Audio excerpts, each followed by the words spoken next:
Le Sénégal ne peut pas cautionner cela. Le Sénégal qui cotise, les autres pays cotisent, et ces cotisations, ce sont les taxes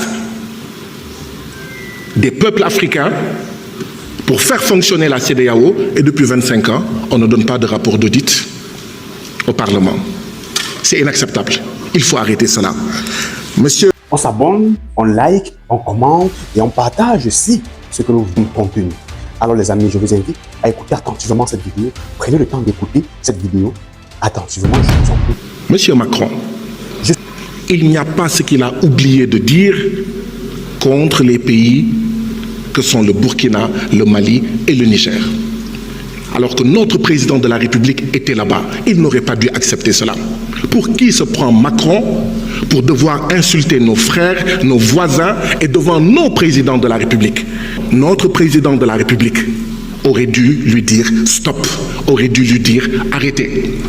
On peut se dire des choses entre Africains, mais on ne doit pas accepter qu'un président de la République en dehors de l'Afrique dise du mal et souvent des contre-vérités, d'accord, contre des voisins, contre nos frères et sœurs africains.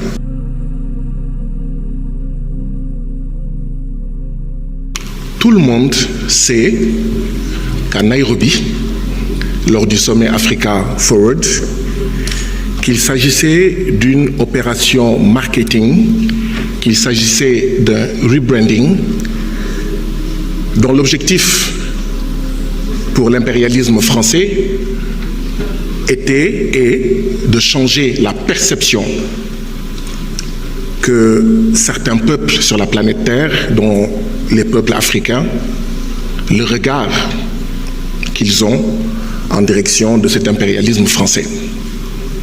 Monsieur le ministre, nous pouvons jouer au football ou taper sur le même ballon avec plusieurs millions de citoyens français. Mais je ne pense pas que le président de la République, Bassirou Diomaye Diakhar Faye, aurait dû, avec d'autres présidents africains, taper dans le même ballon que Emmanuel Macron. Ça peut être quelque chose de banal, mais on ne banalise jamais l'impérialisme, on ne banalise jamais le néocolonialisme. Monsieur le ministre, c'est l'impérialisme qui a esclavagisé des millions d'Africains. C'est l'impérialisme qui a colonisé des millions d'Africains. C'est l'impérialisme qui a assassiné entre 2023 et maintenant plus de 73 000 Palestiniens, dont plus de 20 000 enfants. C'est l'impérialisme qui a, monsieur le ministre Chérnian, kidnappé illégalement le président vénézuélien. C'est l'impérialisme qui a illégalement imposé un blocus depuis plus d'un demi-siècle à Cuba. Donc notre pays, notre président de la République ne peut pas être utilisé pour une entreprise de rebranding de l'impérialisme français. De la même manière que j'ai écrit au gouvernement pour dire gouvernement, dites à nos sportifs, dites à notre équipe nationale de refuser d'être un joujou entre les mains de l'ambassade de France qui cherche à transformer le regard que notre peuple a à son endroit. De la même manière, le premier des Sénégalais, le président de la République, ne peut pas s'autoriser cela. Mais le plus grave, monsieur le ministre, c'est que notre président de la République, le président Bassirou Diomaye Diakhar Faye, non seulement, à mon avis, ne devait pas être à ce sommet, parce que tout le monde sait que c'est un sommet France-Afrique, d'accord, c'est l'impérialisme, mais France-africain qui refuse de mourir, mais il ne doit pas accepter d'être quelque part où on critique d'autres présidents de la République. Monsieur Macron, il n'y a pas ce qu'il a oublié de dire contre les pays que sont le Burkina, le Mali et le Niger. Alors que notre président de la République était là-bas, il n'aurait pas dû accepter cela. Pour qui se prend Macron pour devoir insulter nos frères, nos voisins et devant nos présidents de la République? Bu Macron xamul bopam, notre président de la République aurait dû lui dire stop, aurait dû lui dire arrêtez. On peut se dire des choses entre Africains, Mais on ne doit pas accepter qu'un président de la République en dehors de l'Afrique dise du mal et souvent des contre-vérités, d'accord, contre des voisins, contre nos frères et sœurs africains. Monsieur le ministre,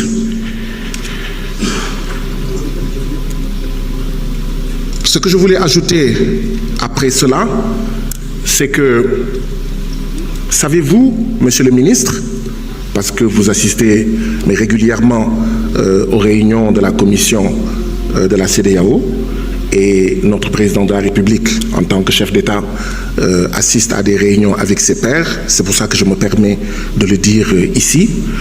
Savez-vous que depuis 50 ans que la CEDEAO existe, jamais la CEDEAO n'a transmis au peuple des pays membres de la CEDEAO les rapports d'audit annuels des institutions et agences de la CEDEAO.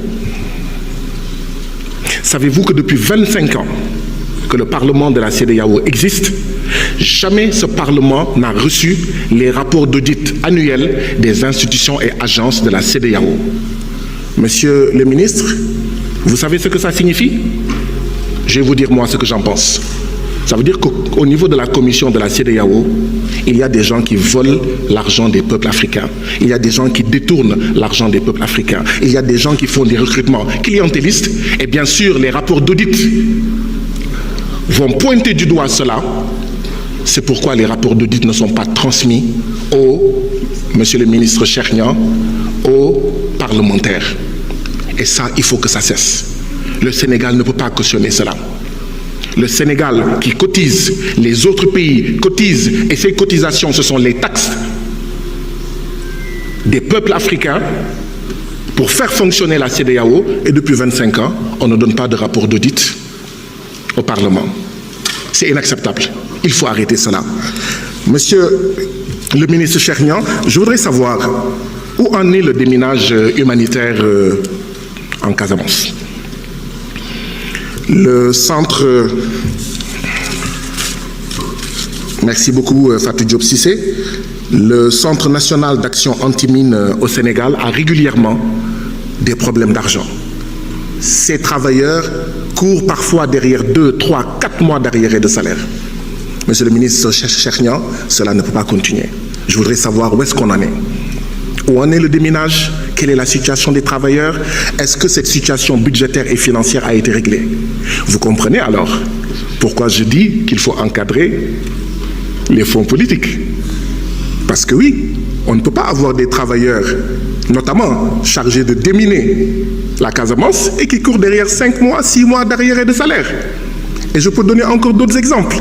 Je crois que vous comprenez cela et vous ferez comprendre cela au président de la République, M. Bassirou Diomaye Diakhar Faye. Monsieur le ministre, Hollande, Pays-Bas, dafa am suñuy mbokk yu nekk yoo xam ne dañoo dépendre ci ambassade Sénégal bu Hollande. Nee nañ am na benn service boo xam ne numéro bi c'est le 31 70 21 62 8 boo xam ne saa yi bu ñu fa wootee kooku nasaraan lay làkk. te ñu ci bëri ci suñuy mbokk dégguñu nasaraan kon nañu jël en compte yooyu ci suñuy ambassade, notamment ambassade bu Sénégal bu nekk ci Hollande. Monsieur le ministre, ambassade du Sénégal en Allemagne suñuy mbokk nee nañ ma le 4 février la ñu déposé 2026 la ñu déposé renouvellement de passeport. Ça devait durer 15 jours ba mois de mai bi ce n'était pas disponible. Je suis Afrique vous remercie d'avoir pris le temps d'écouter la vidéo jusqu'ici. Alors je suis Afrique vous invite à liker, à commenter et également à partager les amis si ce que nous partageons ici est important. Je suis Afrique vous remercie. Merci de tout cœur. Merci à toi mon frère. Merci infiniment.